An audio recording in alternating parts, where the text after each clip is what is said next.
সমালোচনা করতে গিয়ে রাজনৈতিক দলগুলোর মধ্যে যেন আগামীর সম্ভাবনা নষ্ট হবার মতো পরিস্থিতি তৈরি না হয় সেদিকে সতর্ক থাকার আহ্বান জানিয়েছে বিএনপির ভারপ্রাপ্ত চেয়ারম্যান তারেক রহমান।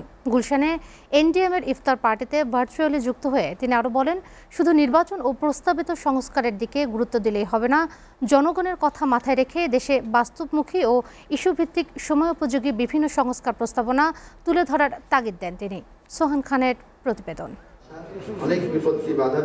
বিভিন্ন রাজনৈতিক দল এবং নাগরিক সমাজের প্রতিনিধিদের সম্মানে রাজধানীর গুলশান শুটিং ক্লাবে ইফতার ও দোয়া মাহফিলের আয়োজন করে জাতীয়তাবাদী গণতান্ত্রিক আন্দোলন এনডিএম।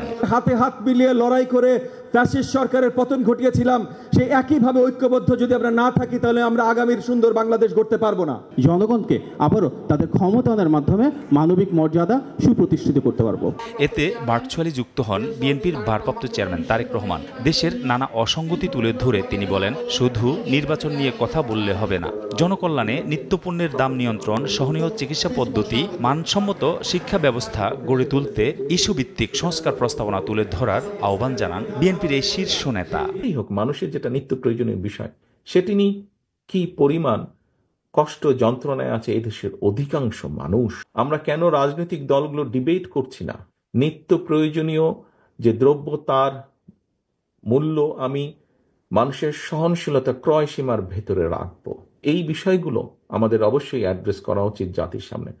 শুধু তত্ত্বাবধায়ক সরকার ব্যবস্থা, শুধু সাংবিধানিক ব্যবস্থা, শুধু ভোটের ব্যবস্থা, বিভিন্ন ব্যবস্থা, সেগুলো যেরকম আলোচনা হওয়া উচিত তার থেকে বেশি আলোচনা হওয়া উচিত, বা সমান পরিমাণ অন্তত আলোচনা হওয়া উচিত কিভাবে মানুষের এই সমস্যার সমাধান করবে, কোন দল কিভাবে করবে।